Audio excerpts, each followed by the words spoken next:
السلام علیکم ورحمۃ اللہ وبرکاتہ۔ الحمدللہ رب العالمین والعاقبۃ للمتقین والصلاة والسلام علی سید الانبیاء والمرسلین، اما بعد فاعوذ باللہ من الشیطان الرجیم۔ لقد کان لکم فی رسول اللہ اسوۃ حسنہ، یقیناً تمہارے لیے نبی کریم صلی اللہ علیہ وسلم کی زندگی میں نیک نمونہ ہے۔ گرامی قدر بھائیوں اور لائق احترام ساتھیوں، اللہ تعالیٰ نے ہمارے نبی حضرت محمد صلی اللہ علیہ وسلم کو دین کے لیے معیار بنا کے بھیجا ہے۔ کوئی بھی عبادت اس وقت تک اللہ تعالیٰ کے ہاں شرف قبولیت سے نہیں نوازی جاتی جب تک وہ عبادت میرے آپ کے حبیب اور میرے آپ کے ہادی حضرت محمد رسول اللہ صلی اللہ علیہ وسلم کے طریقے کے مطابق نہ ہو۔ عبادت کی قبولیت کے لیے دو شرطیں ہیں۔ نمبر ایک، وہ عبادت خالص اللہ کے لیے ہو، اللہ کی رضا کے لیے ہو، اللہ کی خوشنودی کے لیے ہو، اور دوسری شرط یہ ہے کہ وہ عبادت پیارے حبیب حضرت محمد صلی اللہ علیہ وسلم کے طریقے کے مطابق ہو۔ اگر عمل اللہ کے لیے نہیں، عمل اخلاص پر مبنی نہیں، عمل کرنے والا ریاکاری اور دکھاوے کا شکار ہے، پھر بھی اس کا عمل اللہ تعالیٰ کے ہاں قابل قبول نہیں، اور اگر عمل سنت کے مطابق نہیں، اسوہ رسول کے موافق نہیں، پیارے نبی صلی اللہ علیہ وسلم کے بتائے ہوئے طریقے کے مطابق نہیں، تو اس عمل کی بھی اللہ تعالیٰ کے ہاں کوئی قدر و قیمت نہیں۔ اللہ کے رسول صلی اللہ علیہ وسلم فرماتے ہیں، صلو کما رأیتمونی اصلی، نماز کا معاملہ ہو تو پھر بھی آپ تنبیہ کرتے ہیں کہ نماز اس طرح پڑھو جس طرح مجھے نماز پڑھتے ہوئے دیکھتے ہو۔ پیارے نبی صلی اللہ علیہ وسلم اگر حج کی باری آتی ہے پھر بھی آپ صلی اللہ علیہ وسلم متنبہ کرتے ہیں، خذوا عنی مناسککم، مجھ سے حج کے طریقے سیکھ لو۔ اللہ کے رسول صلی اللہ علیہ وسلم کا یہ بھی ارشاد گرامی ہے، من عمل عملا لیس علیہ امرنا فہو رد، جس نے ایسا عمل کیا جس پر ہمارا امر نہیں وہ مردود ہے۔ وہ عمل اللہ کے ہاں کوئی قدر و قیمت نہیں رکھتا جس پر رسول کریم صلی اللہ علیہ وسلم کی سنت کی مہر نہیں۔ یہ شعبان کا مہینہ ہے، اور اس شعبان کے مہینے میں سنت کیا ہے، اللہ کے رسول صلی اللہ علیہ وسلم کا طریقہ کیا ہے، پیارے نبی صلی اللہ علیہ وسلم کیسے گزارتے تھے، ہم نے پچھلی مجلس میں تفصیل کے ساتھ بتایا تھا اور آپ لوگوں کو سمجھایا تھا۔ لیکن اسی مہینے کی 15 شعبان، اسی مہینے کی 15ویں رات اور دن کے بارے میں لوگ اللہ کے نبی صلی اللہ علیہ وسلم کے طریقے سے ہٹ کے اپنی اپنی مرضی کے مطابق عبادات کرتے ہیں، اور اپنی اپنی مرضی کے مطابق اس مہینے میں نئے نئے کام کرتے ہیں جس کا شریعت سے کوئی ثبوت موجود نہیں ہے۔ عام طور پہ 15 شعبان کی رات کو عبادت کے لیے خاص کرنا اور 15 شعبان کے دن کو روزے کے لیے خاص کرنا، ایسی کوئی تعلیمات اللہ کے نبی صلی اللہ علیہ وسلم سے ثابت نہیں ہے۔ اللہ کے رسول صلی اللہ علیہ وسلم سے 15 شعبان کی رات کی عبادت کے حوالے سے، ذکر کے حوالے سے، محفل کے حوالے سے، مجلس کے حوالے سے اور قیام کے حوالے سے کوئی صحیح حدیث ثابت نہیں ہے۔ اللہ کے نبی صلی اللہ علیہ وسلم جس طرح عام روٹین میں آپ پر تہجد واجب تھی، اگر کوئی شخص باقی مہینوں کی طرح اور باقی راتوں کی طرح پورا سال اگر وہ رات کے قیام کا اہتمام کرتا ہے اور رات کو عبادت کرتا ہے، رات کا قیام کرتا ہے، اور وہ اس رات کو بھی روٹین کے مطابق اگر وہ قیام کرتا ہے تو کوئی حرج نہیں، یہ قیام ہے اور اللہ کے نبی صلی اللہ علیہ وسلم سے عام طور پہ ثابت ہے۔ لیکن ایک شخص نے کبھی فرض نماز بھی نہیں پڑھی اور کبھی قرآن کی تلاوت بھی نہیں کی، اس نے پورا سال قرآن کھول کے نہیں دیکھا، اس کو کبھی ذکر کی توفیق نہیں ہوئی، لیکن اگر وہ 15 شعبان کی رات کو مصلی اٹھا کے مسجد میں آتا ہے کہ بیٹھ کے ذکر کرتا ہوں، محفل قائم کرتا ہوں، اور میں یہاں رات کو قیام کرتا ہوں اور قرآن کی تلاوت کرتا ہوں، تو ایسی کوئی تعلیمات خصوصیت کے ساتھ پیارے نبی محمد صلی اللہ علیہ وسلم سے ثابت نہیں ہے۔ اللہ کے رسول صلی اللہ علیہ وسلم کا یہ طریقہ نہیں ہے۔ 15 شعبان کی رات کے حوالے سے 2 احادیث صرف ملتی ہیں، جس میں ایک حدیث طبرانی، ابن حبان اور بہقی میں ہے۔ اور شیخ البانی اسے مجموع طرق کی وجہ سے حسن کہتے ہیں اور صحیح کہتے ہیں۔ ایک روایت تو ہے کہ یطلع اللہ تبارک و تعالی الى خلقہ لیلۃ النصف من شعبان، اللہ تعالیٰ شعبان کی 15ویں رات کو،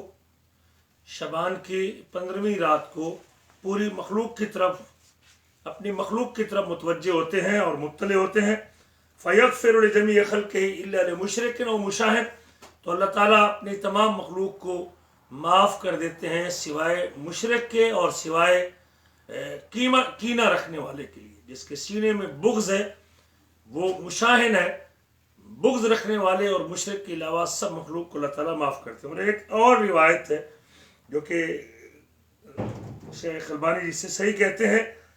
اور سلسلہ حدیث صحیح میں سے ذکر کیا ہے کہ ان اللہ یطلع علی عبادہ فی لیلۃ النصف من شعبان، اللہ تعالیٰ شعبان کی 15ویں رات کو اپنے بندوں کی طرف متوجہ ہوتے ہیں۔ فیغفر للمؤمنین ویملی للکافرین، اور مومنوں کو اللہ تعالیٰ معاف کر دیتے ہیں اور کافروں کو رب ذوالجلال ڈھیل دیتے ہیں۔ ویدع اہل الحقد بحقدہم حتی یدعوہ، اور کینہ پرور لوگوں کو اللہ تعالیٰ چھوڑ دیتے ہیں اور جب تک وہ اپنے کینے کو سینے سے نکال نہیں دیتے۔ تو ان دو روایتوں میں، جس میں صرف اتنی سی بات ثابت ہے کہ انسان کو اس رات کی آمد سے پہلے اپنے اندر ان دو عیوب کے اوپر غور و فکر کرنی چاہیے اور یہ سوچنا چاہیے کہ میرے دامن پر شرک کا دھبا تو نہیں لگا ہوا۔ انسان توحید کے حوالے سے سوچے کہ میں اللہ کی توحید میں کلیئر ہوں، اللہ کی ذات میں، اللہ کی صفات میں، اللہ کی الوہیت میں، اللہ تعالیٰ کے ناموں میں، اللہ کی صفتوں میں کسی حوالے سے کسی کو شریک تو نہیں کر رہا، میں رب ذوالجلال کے ساتھ نہ جانتے ہوئے بھی اس کی توحید کے اندر انحراف کا شکار تو نہیں، میں اس کی توحید میں کسی کو شامل تو نہیں کر رہا، میں رب ذوالجلال کو ایک ماننے میں اور اللہ ذوالجلال کو اکیلا الہ تسلیم کرنے میں کسی بے روی کا شکار تو نہیں ہوں۔ کہیں اگر میں اللہ کے ساتھ شرک کر بیٹھا تو پھر یہ جو معاف کرنے کی فضیلت ہے 15 شعبان کی رات کو، اس سے باہر ہو جاؤں گا۔ اور دوسرا، مجھے توحید کے موضوع پہ پڑھنا چاہیے اور اپنی توحید کو کلیئر کرنا چاہیے، مجھے اللہ تعالیٰ پر ایمان اور اس کے تقاضوں کو دیکھنا چاہیے۔ کہیں میں نہ جانتے ہوئے جہالت کی وجہ سے اور میں اپنے آباء و اجداد کی پیروی کی وجہ سے اگر میں شرک کر بیٹھا تو پھر یقیناً معافی کا یہ پروانہ مجھے ملنے والا نہیں ہے۔ اور دوسری بات جس کے اوپر مجھے غور کرنا ہے، اس رات سے پہلے میں نے اپنے آپ کو کھنگالنا ہے کہ میرے دل میں کسی کے بارے میں بغض تو نہیں، میرے دل میں کسی کے بارے میں کینہ تو نہیں، میرا دل جو ہے وہ کسی کے حوالے سے نفرت کے شکار تو نہیں۔ جو آدمی ہر رات کو اپنے دل کو پاک کر کے سوتا ہے،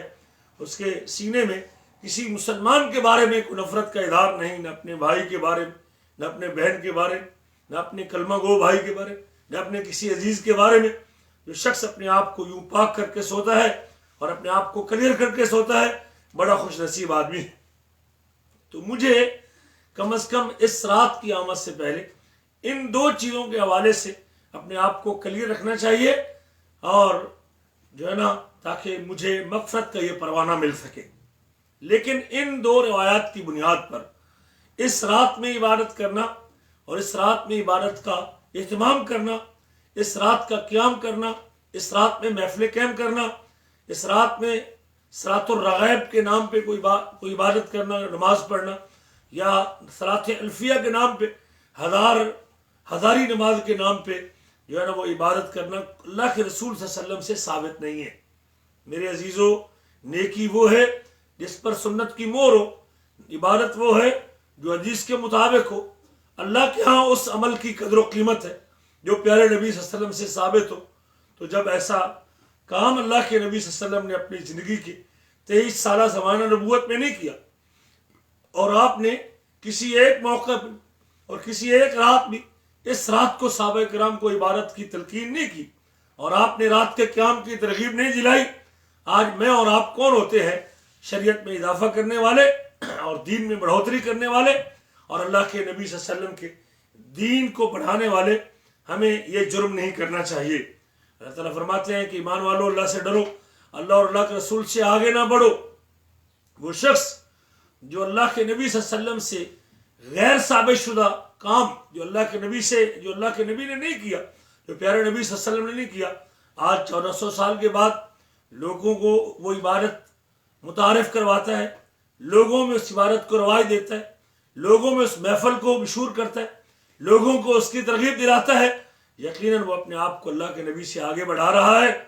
اور یہ جرم پچھلی قوموں نے بھی کیا ہے۔ اللہ فرماتے ہیں وَشَرَعُوا لَهُ مِنَ الدِّينِ مَا لَمْ يَأْذَنْ بِهِ اللَّهُ، اور ان لوگوں نے ایسی چیز کو شریعت بنا دیا جس کی اللہ تعالیٰ نے اجازت نہیں دی تھی۔ اس رات کے حوالے سے یہ حدیث میں بیان کی جاتی ہے کہ شعبان میرا مہینہ ہے اور رمضان اللہ کا مہینہ ہے، اور یہ روایت بھی سند کے اعتبار سے ثابت نہیں ہے۔ اسی طرح ایک اور روایت سنن ترمذی کی لوگ بیان کرتے ہیں کہ اللہ تعالیٰ 15 شعبان کی رات کو اترتے ہیں آسمان دنیا کی طرف اور بنی کلب کی بکریوں کے بالوں کے برابر لوگوں کو معاف کرتے ہیں، لیکن یہ روایت بھی صحیح سند سے ثابت نہیں ہے، یہ روایت بھی سند کے اعتبار سے ضعیف ہے۔ اللہ کے نبی صلی اللہ علیہ وسلم کا ایک واقعہ بقی میں جا کے اہل بقی کے لیے مغفرت کی دعا کرنے کا وہ موجود ہے، صحیح حدیث کے اندر موجود ہے، صحیح مسلم موجود ہے، لیکن وہ 15 شعبان کی تعیین اس روایت کے اندر موجود نہیں ہے۔ 15 شعبان کی تعیین اس روایت کے اندر موجود نہیں ہے۔ ویسے تو رب ذوالجلال ہر رات کو ہماری دنیا پہ آتے، اور وہ صحیح حدیث ہے، اللہ کے رسول صلی اللہ علیہ وسلم فرماتے ہیں ینزل ربنا تبارک و تعالی الی سماء الدنیا، اللہ تعالیٰ ہر رات کو آسمان دنیا پہ تشریف لاتے ہیں۔ اگر ہم کسی ایسی ضعیف روایت کی وجہ سے 15 شعبان کی رات کو اہتمام کرنا چاہتے ہیں تو پھر اللہ ذوالجلال تو ہر رات کو آسمان دنیا پہ آتے ہیں، ہر رات کو آسمان دنیا پہ آتے ہیں۔ جس کو اللہ سے ملاقات کا شوق ہے، جو اللہ کی محبت کا متمنی ہے، جو اللہ کے پیار میں زندگی گزارنا چاہتا ہے، جس کو اللہ تعالیٰ کی بندگی کی تڑپ ہے، تو اس کو ہر رات کو قیام کرنا چاہیے۔ کوئی عرض نہیں اگر کوئی شخص ہر رات کو، بڑی اچھی بات ہے اور بڑی فضیلت والی بات ہے رات کو قیام کرنا، اور ہر رات کو اللہ تعالیٰ کا ذکر کرنا اور اس کے سامنے رکوع و سجود کرنا اور اس کی بندگی میں رات گزارنا، یہ اہتمام تو کرنا چاہیے۔ قیام اللیل اور تہجد یہ اللہ کے نبی سے ثابت ہے۔ ہر رات کو آسمان دنیا پہ اللہ تعالیٰ اترتے ہیں جب رات کا تیسرا پہر باقی ہوتا ہے، اور اللہ تعالیٰ فرماتے ہیں من یدعونی فاستجیب لہ، کون ہے جو مجھ سے دعا کرنا چاہتا ہے، کون ہے جو مجھ سے مانگنا چاہتا ہے،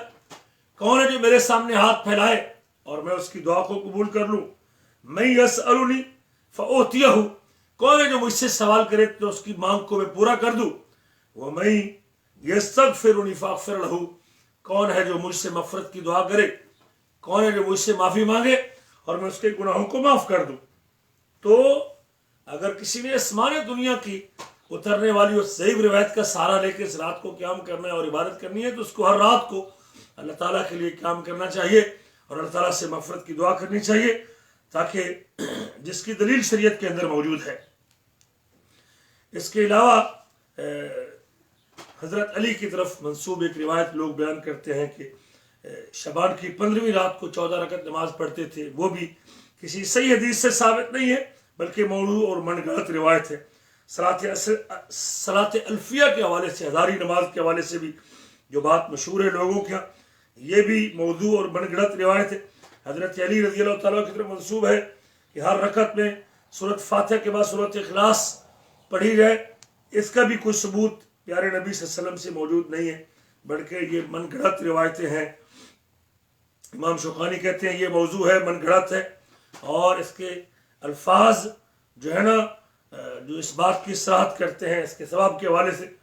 تو اس سے پتہ چلتا ہے کہ یہ جو ہے نا وہ یہ موضوع اور من گھڑت ہے، اور اسی طرح اس کے جتنے بھی روایت کرنے والے وہ مجہول قسم کے راوی ہیں۔ تو عزیزو، ان ضعیف اور موضوع روایتوں کا سہارا لے کے اس رات کو عبادت ایجاد کرنی اور عبادت کی ترغیب دلانی، یہ کسی طرح بھی جائز نہیں اور کسی طرح بھی درست نہیں ہے، اور ہمیں اس سے بچنا چاہیے، اور ان عبادات سے اور ان قسم کے مناسبات سے جو لوگوں نے عام طور پہ متعارف کروائی ہیں اس سے اپنے دامن کو بچانا چاہیے۔ امام ابن رجب کہتے ہیں کہ قیام لیلۃ النصف لم یثبت فیہ شیء، شعبان کی 15ویں رات کے حوالے سے کوئی حدیث بھی ثابت نہیں، اور صحابہ کرام سے بھی اس حوالے سے کوئی عمل ثابت نہیں ہے، صحابہ کرام سے بھی کوئی چیز ثابت نہیں ہے۔ امام ابو بکر طرطوشی کہتے کہ زید بن اسلم تابی سے وہ روایت کرتے ہیں کہ ما ادرکنا احدا من مشیختنا، ہم اپنے مشائخ میں سے اور اپنے اہل علم میں سے اور اپنے فقہاء میں سے کسی کو اس رات کی عبادت کرتے ہوئے اور اس رات کی عبادت کی طرف متوجہ ہوتے ہوئے نہیں دیکھا۔ اور ابن ابی ملائکہ کے بارے میں کہا گیا ہے کہ جب حجاج نے کہا کہ اس 15ویں رات کی عبادت کا اجر ہے اور ثواب ہے، تو کہنے لگے کہ میں اگر اسے سن لیتا تو میں اس کو جو ہے نا وہ عصا کے ساتھ مارتا، اس کو میں عصا کے ساتھ سزا دیتا۔ تو میرے عزیزو، جب محدثین سے اور ائمہ سے اور تابعین سے اس قسم کی ریمارکس موجود ہیں اس رات کے حوالے سے، تو ہمیں چاہیے کہ ہم اپنے آپ کو بدعت سے بچا کے رکھیں، اور اپنی ساری وہ محنت رائے گاہ چلی جائے گی اگر وہ سنت کے مطابق نہیں ہے اور سنت کے موافق نہیں ہے۔ باقی عام طور پہ یہ بات مشہور ہے کہ یہ 15ویں شعبان کی رات یہ فیصلوں کی رات ہے، اس رات میں اللہ تعالیٰ فیصلے کرتے ہیں، یہ بات بھی غلط ہے۔ اور سورۃ دخان کی اس آیت کو دلیل کے طور پہ پیش کیا جاتا ہے، انا انزلناہ فی لیلۃ مبارکہ، لیلۃ مبارکہ انا کنا منذرین فیہا یفرق کل امر حکیم، کہ ہم نے اس قرآن کو بابرکت رات میں نازل کیا ہے اور بے شک ہم ڈرانے والے، اس میں ہر حکمت بھری بات کا فیصلہ کیا جاتا ہے۔ لیکن اس بابرکت رات سے مراد لیلۃ القدر کی رات ہے، اور جیسا کہ اللہ دوسرے مقام پہ فرماتے ہیں دوسری صورت میں، انا انزلناہ فی لیلۃ القدر، ہم نے اس قرآن کو لیلۃ القدر میں نازل کیا ہے۔ اور لیلۃ القدر تو رمضان کی آخری عشرے میں سے ایک رات ہے، آخری عشرے کی طاق راتوں میں سے ایک رات ہے۔ تو اس آیت سے اپنی مرضی کے مطابق اس کو 15 شعبان پہ معمول کر کے اس کو فیصلوں کی رات، اس رات میں کھانا بنانا اور اچھے کھانے بنانا کہ اللہ تعالیٰ اسی طرح کا رزق پورا سال ہمارے لیے لکھ دیں گے، یہ یقیناً درست بات نہیں ہے۔ اور اس بابرکت رات سے مراد حضرت عبداللہ بن عباس سے، قتادہ اور مجاہد سے اور جمہور مفسرین نے جو صحیح قرار دیا ہے کہ وہ لیلۃ القدر کی رات ہے، اور وہ رمضان کے آخری عشرے کی طاق راتوں میں سے ایک رات ہے، یہ 15ویں شعبان کی رات نہیں ہے جو عام طور پہ جو ہے نا لوگ اسے مشہور کرتے ہیں اور لوگ اس کو پھیلاتے ہیں۔ تو خلاصہ یہ ہے کہ ہمیں اس رات میں زیادہ سے زیادہ اپنے آپ کو، اپنے سینے کو بغض اور کینے سے پاک رکھنا چاہیے، اور دوسرا اپنے آپ کو، اپنی توحید کو کلیئر کرنا چاہیے، اور شرک کے حوالے سے اپنے آپ کو بچا کے رکھنا چاہیے اور محتاط رکھنا چاہیے، کہیں یہ مغفرت کی معافی کے اعلان سے ہم باہر نہ ہو جائیں۔ بلکہ افسوس برعکس اس کے لوگ اس رات میں شرکی اعمال کرتے ہیں، جس سے بجائے وہ اللہ کا قرب پانے کے اور اللہ سے دور ہوتے ہیں۔ اور اللہ تعالیٰ ہمیں بدعت سے محفوظ فرمائے اور سنت کے مطابق اپنی زندگی گزارنے کی توفیق نصیب فرمائے۔